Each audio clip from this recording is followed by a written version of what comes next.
इमरान मसूद ने कैसा कुछ कह दिया जिससे महागठबंधन में टेंशन होना स्वाभाविक है।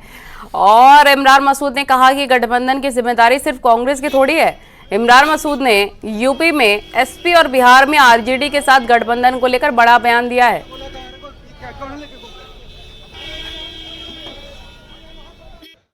बड़े जहाज पर समंदर के अंदर जब तूफान ज्यादा होता है तो लहरों के थपेड़े छोटी कश्तियों को खा जाते हैं, तो फिर बड़े जहाज की सवारी से ही बाजान बचती है। देखिए, सम्मानजनक सीट तो देनी पड़ेगी इनको।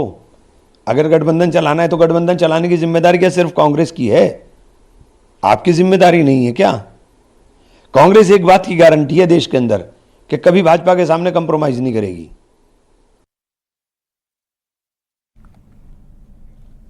अखिलेश यादव ने लखनऊ में प्रेस कॉन्फ्रेंस करके सरकार पर निशाना भी साध दिया है और अखिलेश यादव ने आगरा में रामजीलाल सुमन के घर के बाहर हुए प्रदर्शन और हंगामे के आरोपियों पर कार्रवाई न होने के आरोप लगाए। अखिलेश यादव ने कहा कि इसलिए ही हम कहते आए हैं कि देश का संविधान खतरे में है। हमारी संजीवनी है, हमें सम्मान दिलाता है, उसी को खतरा पैदा कर रहे हैं। सोचिए, कोई कल्पना कर सकता है कि एक डेमोक्रेटिक कंट्री में कॉन्स्टिट्यूशनल, जहां कॉन्स्टिट्यूशन हो, जहां कानून हो, जहां शपथ ली गई हो, वहां पर कोई झंडा लेकर के इस तरह का व्यवहार कर ले।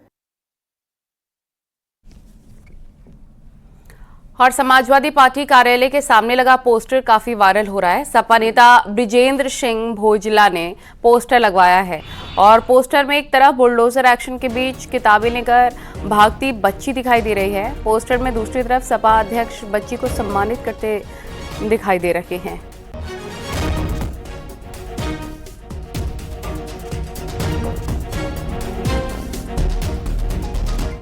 और सीएम योगी आज गोरखपुर मदन मोहन मालवीय यूनिवर्सिटी के कार्यक्रम में पहुंचे और यहां पर मुख्यमंत्री योगी ने 26 शिक्षक और 60 छात्रों को सम्मानित किया। इस मौके पर उन्होंने बताया कि भारत की अर्थव्यवस्था अब तेजी के साथ आगे बढ़ रही है। 2014 के बाद पीएम मोदी की अगुवाई में काफी सुधार हुआ है। हर सेक्टर तेजी के साथ आगे बढ़ रहा है।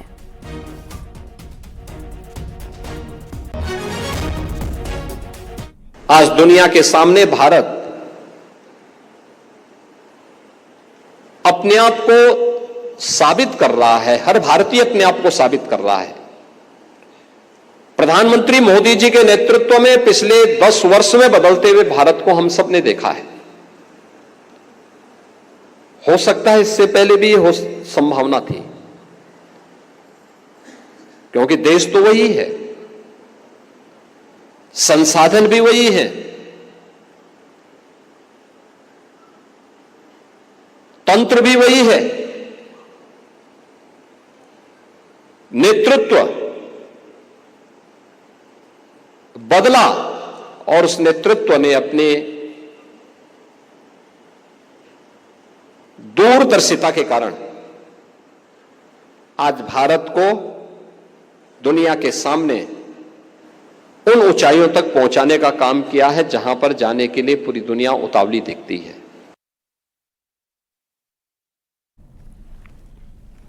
और वक्फ कानून का विरोध लगातार जारी है। बीजेपी ने एक बार फिर से विपक्ष को आड़े हाथों लिया है। उत्तराखंड वक्फ बोर्ड के अध्यक्ष शादाब शम्स ने कहा कि अगर विरोध करना ही है तो गोल्ड टोपी के बजाय अपनी पार्टी की टोपी लगाकर विरोध करें। इस्लामिक टोपी का इस्तेमाल क्यों किया जा रहा है? विरोध करने वाले खालिस मुसलमान नहीं है, ये पॉलिटिकल मुसलमान है।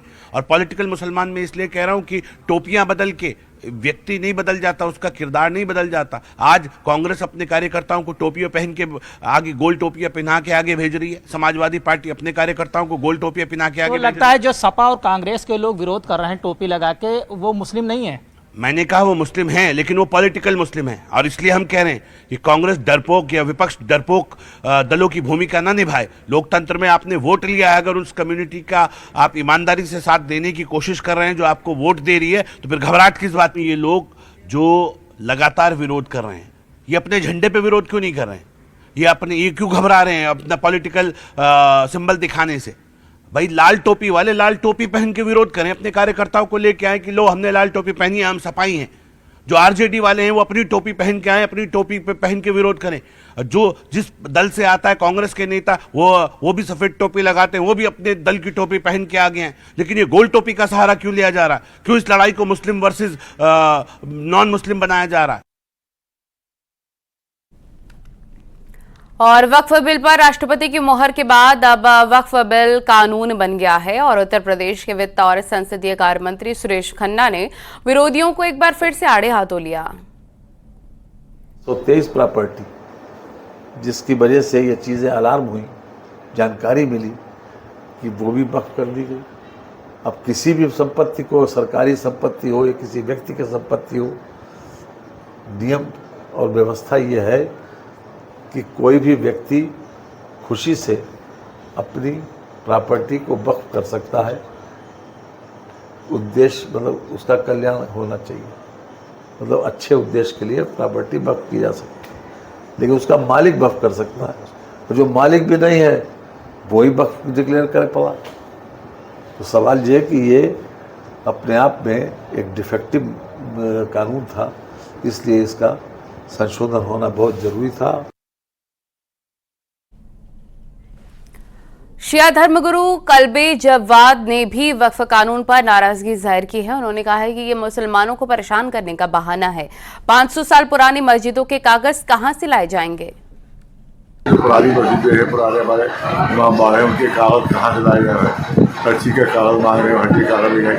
हम पूछे थे ये सारी मेहरबानी हम मुसलमानों ही को क्यों हो रही है भैया? और आप जो दूसरी इबादत के हम की कागज क्यों नहीं मांग रहे हैं आप? हमारे यहाँ देखिए 20 साल के अंदर तकरीबन 500 मंदिर तो लखनऊ में देखते बन गए। कोई कागज नहीं मांगा जा रहा है, भैया तुम्हें कैसे बना दिया? और हमारी 500 साल पुरानी मस्जिदों के कागज मांगे जा रहे हैं। फिर 500 साल पुरानी मस्जिद के कागज कहाँ मिल जाएगा? और संघ प्रमुख मोहन भागवत का बड़ा बयान, संघ की शाखा में सभी का स्वागत है, औरंगजेब को मानने वाली शाखा में ना आए। भागवत ने कहा सभी भारतीयों का संघ में स्वागत है। पूजा पद्धति अलग अलग लेकिन संस्कृति एक है। जो भारत से अलग हुए उनकी दशा किसी से छिपी नहीं है।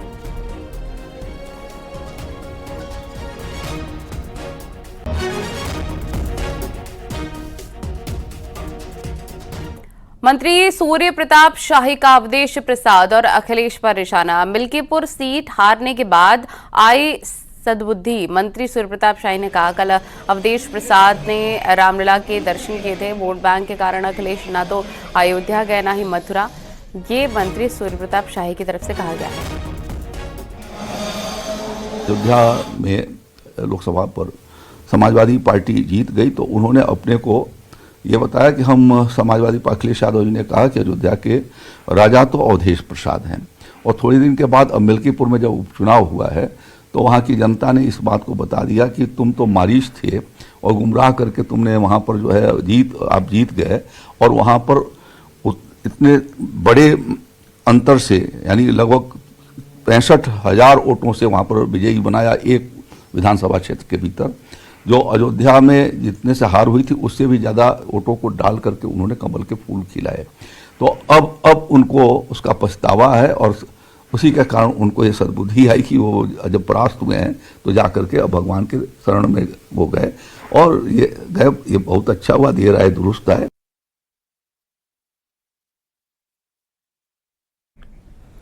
वक्फ बिल पर सियासी बयानबाजी थमने का नाम नहीं ले रही है। कांग्रेस और एसपी नेताओं ने एक बार फिर से वक्फ बिल को मुसलमानों का विरोधी बताकर निशाना साधा, जिसके बाद बीजेपी ने भी पलटवार किया है। देखिए।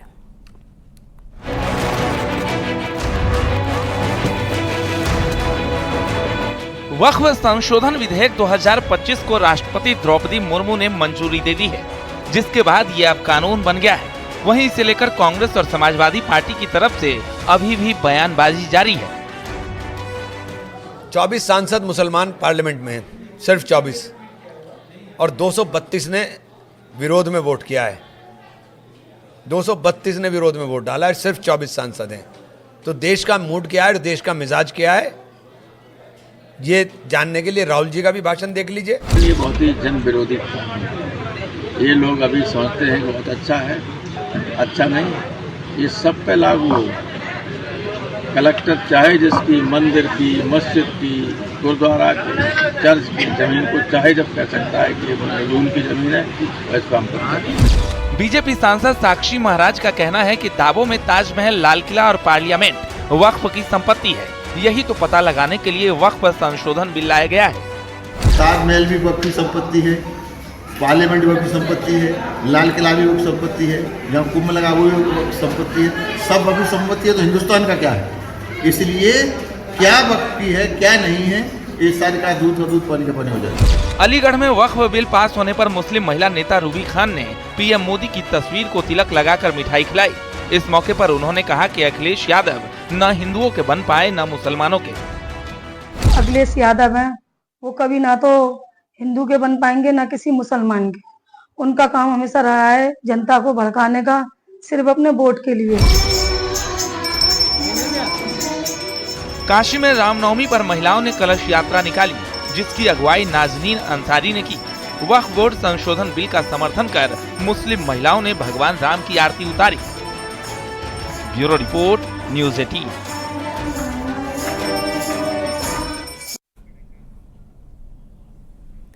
और 10 विभागों में पारदर्शिता लाने के मकसद से मंत्री जेपीएस राठौर ने लखनऊ में डेटा सेंटर का उद्घाटन किया। इस मौके पर उन्होंने बताया कि ग्रामीण अर्थव्यवस्था को मजबूत करने के लिए ही सहकारी समितियों का डेटाबेस सेंटर का उद्घाटन किया गया है। मंत्री जेपीएस राठौर के मुताबिक अब से सहकारी समितियों का डेटा ऑनलाइन रहेगा। समितियां ग्रामीण स्तर पर रोजगार के नए विकल्प खोलेंगी। मंत्री जेपीएस ने बताया कि 10 विभागों में पारदर्शिता लाने के लिए डेटा सेंटर की शुरुआत की गई। उत्तर प्रदेश पूरे देश में पहला ऐसा राज्य है जिसने अपना डाटाबेस सेंटर बना लिया। इसमें हम सभी प्रकार की सहकारी समितियों, जिसमें हमारी कोऑपरेटिव से जुड़ी हुई सहकारी समितियां, पैक्स का और उसके अतिरिक्त जिला सहकारी बैंकों का और सहकारी संघों का, सभी प्रकार की सहकारी समितियों का, उसके साथ साथ गन्ना से जुड़ी हुई सहकारी समितियां हों, चाहे मत्स्य की सहकारी समितियां हों, चाहे डेयरी की सहकारी समितियां हों, सभी सहकारी समितियों का लगभग 10 प्रकार की ऐसी सहकारी समितियां हैं। इन समितियों का पूरा डाटा यहाँ पर एकत्रित किया जाएगा। 6 माह का हमने समय दिया है। 6 माह में पूरा डाटा इकट्ठे किया जाएगा। उसके बाद उस डाटा के आधार पर उसको हम प्रोसेस करेंगे कि इनको अच्छा करने के लिए अभी हमारे पास डाटा ना होने की वजह से कहाँ पर हमारी बिल्डिंग है, कहाँ पर हमारी ज़मीन है, कहाँ पर मैन पावर कितनी है, इंफ्रास्ट्रक्चर कहाँ पर कितना है, जिसके कारण हमें काम में करने में असुविधा हो रही थी। और 10 विभागों में पारदर्शिता लाने के मकसद से मंत्री जेपीएस राठौर ने लखनऊ में डेटा सेंटर का उद्घाटन किया। इस मौके पर उन्होंने बताया कि ग्रामीण अर्थव्यवस्था को मजबूत करने के लिए ही सहकारी समितियों का डेटाबेस सेंटर का उद्घाटन किया गया है। मंत्री जेपीएस राठौर के मुताबिक अब से सहकारी समितियों का डेटा ऑनलाइन रहेगा।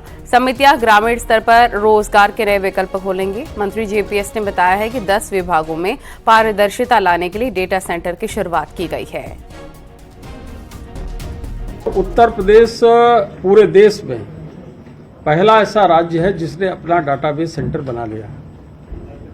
इसमें हम सभी प्रकार की सहकारी समितियों, जिसमें हमारी कोऑपरेटिव से जुड़ी हुई सहकारी समितियां, पैक्स का और उसके अतिरिक्त जिला सहकारी बैंकों का और सहकारी संघों का, सभी प्रकार की सहकारी समिति।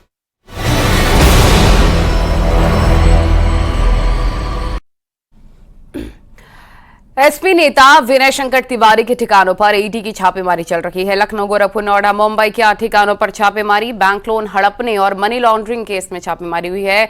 754 करोड़ की धोखाधड़ी का आरोप है। पूर्व विधायक विनय शंकर तिवारी और उनके परिवार की कंपनी गंगोत्री इंटरप्राइजेस से मामला जुड़ा हुआ है।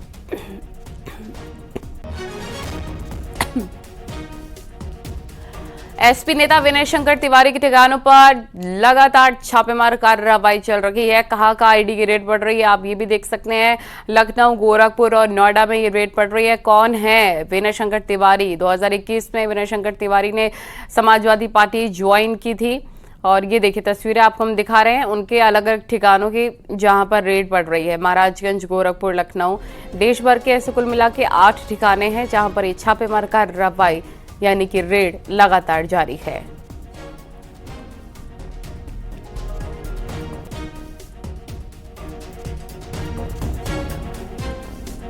और महाराजगंज में ईडी की ताबड़तोड़ छापेमारी। हरिशंकर तिवारी के रिश्तेदार के घर पर यह छापेमारी हो रही है। सुबह से ही चल रही है ईडी की छापेमारी। जिला पंचायत सदस्य दीपक पांडे के घर ये छापेमारी। आधा दर्जन से ज्यादा अधिकारी जांच पड़ताल में जुटे हुए हैं। गोरखपुर में भी पूर्व विधायक विनय शंकर तिवारी के घर पर छापेमारी चल रही है।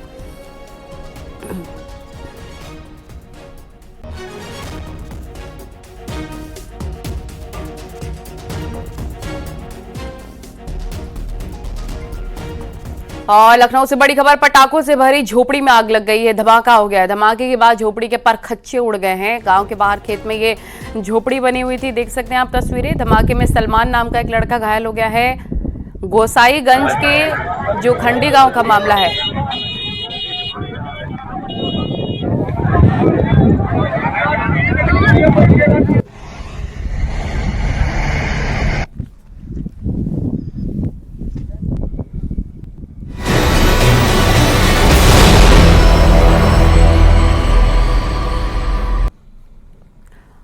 और पसीना छुड़ाने वाली खबर यह है कि देश भर में भीषण गर्मी का दौर शुरू हो गया है। दिल्ली सहित पूरे उत्तर भारत में पारा लगातार चढ़ रहा है। अप्रैल में पड़ रही इस भीषण गर्मी से लोग काफी बेहाल हैं। मौसम विज्ञान विभाग के अनुसार आने वाले हफ्ते में भीषण गर्मी और लू का प्रकोप देखने को मिलेगा। मौसम विभाग की ओर से जारी अलर्ट में कहा गया है कि राजस्थान, हरियाणा, चंडीगढ़, दिल्ली, मध्य प्रदेश और वेस्ट यूपी में हीट वेव देखने को मिल सकेगा। इसलिए आप अपने आप को ज्यादा से ज्यादा हाइड्रेट रखें, खूब पानी पिएं। मौसम विभाग ने अलर्ट जारी किया है कि हीट वेव का असर देखने को मिलेगा दिल्ली, वेस्ट यूपी में।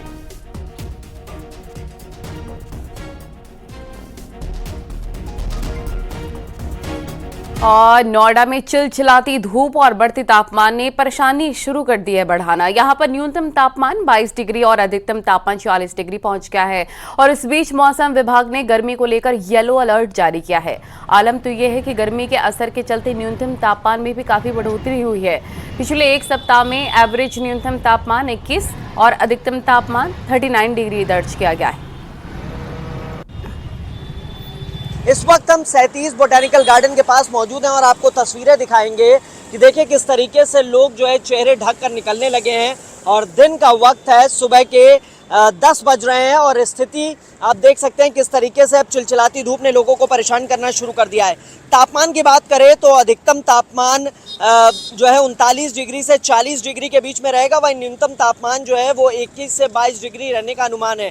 हालांकि हीट वेव का अनुमान भी लगाया गया है, लिहाजा लोगों से लगातार अपील की जा रही है कि लोग जो है अपना सिर ढक कर निकले। और अभी आने वाले दिनों में कोई भी राहत नहीं मिलती दिखाई दे रही और दिन के साथ आने वाले दिनों में रातें भी परेशान करेंगी। कैमरामैन विपिन के साथ हिमांशु शुक्ला, न्यूज़ 18, नोएडा। गर्मी का बढ़ता प्रकोप लोगों को लगातार दिक्कतें दे रहा है। यही वजह है कि गाजियाबाद में खुद लोग हीट वेव से बचने के लिए ठंडे सामानों का इस्तेमाल कर रहे हैं। लोग जलजीरा, नींबू पानी, लस्सी का सेवन कर खुद को हाइड्रेट रख रहे हैं। गर्मी से बचने की जुगत में लगे हैं। मौसम विभाग के अनुसार आने वाले दिनों में ये गर्मी और भी ज़्यादा पड़ने वाली है। प्रदेश में 10 ऐसे जिले हैं जहां आने वाले दिनों में गर्मी का प्रकोप देखने को मिलेगा। इसमें गाजियाबाद भी शामिल है।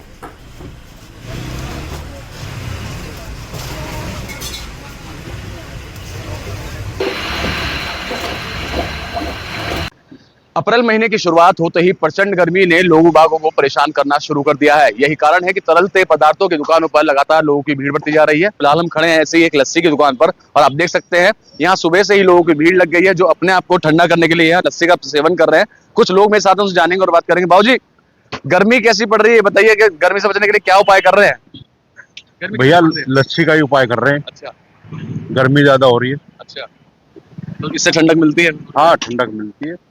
मतलब अभी तो मौसम विभाग का कहना है कि और भी ज्यादा गर्मी पड़ने वाली है। तो और भी पड़ेगी भैया गर्मी, अभी तो शुरुआत है। अभी शुरुआत है। शुरुआत शुरुआत में ऐसे शुरुआत बहाने सेहत तो बन रही है। बिल्कुल बिल्कुल। अच्छा, खासकर अगर गर्मी की मैं बात करूं तो डिहाइड्रेशन होता है, तो ऐसे में तरल पेय पदार्थ आते हैं जो काम आते हैं, तो जिसमें लस्सी हो गई, नींबू पानी हो गया। हाँ जी, तो हम यहाँ पे इसीलिए लस्सी पीने आए क्योंकि हमें बहुत गर्मी लग रही थी और बाहर बहुत धूप निकल रही थी, गर्मी का मौसम था। और रायबरेली में पूर्व बीडीसी सदस्य की ईंट की धारदार हथियार और ईंटों से वार करके हत्या कर दी गई है। वो अपने ससुराल भंडारे में शामिल होने के लिए जा रहा था। रात में उसकी हत्या कर शव को गेहूं के खेत में फेंक दिया गया। पुलिस ने मौके पर पहुंचकर शव को पोस्टमार्टम के लिए भेजा है। शिवगढ़ थाना इलाके की ये वारदात है। पुलिस ने कहा कि शिकायत मिलने पर मुकदमा दर्ज कर कड़ी कानूनी कार्रवाई की जाएगी।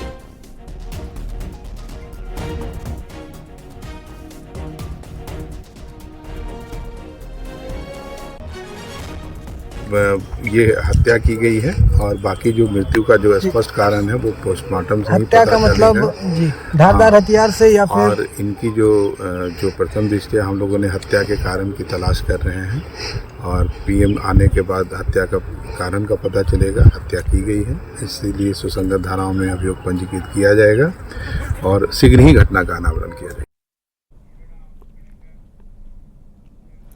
और बिजनौर में नकली घी बेचने की शिकायत पर बड़ी कार्रवाई हुई है। फूड इंस्पेक्टर ने बताया कि दोनों दुकानदारों से करीब 65 पेटी घी जब्त की गई है, जिसकी कीमत करीब 4 लाख रुपए बताई जा रही है। दोनों के प्रोडक्ट की जांच के लिए लैब भेज दिया गया है सैंपल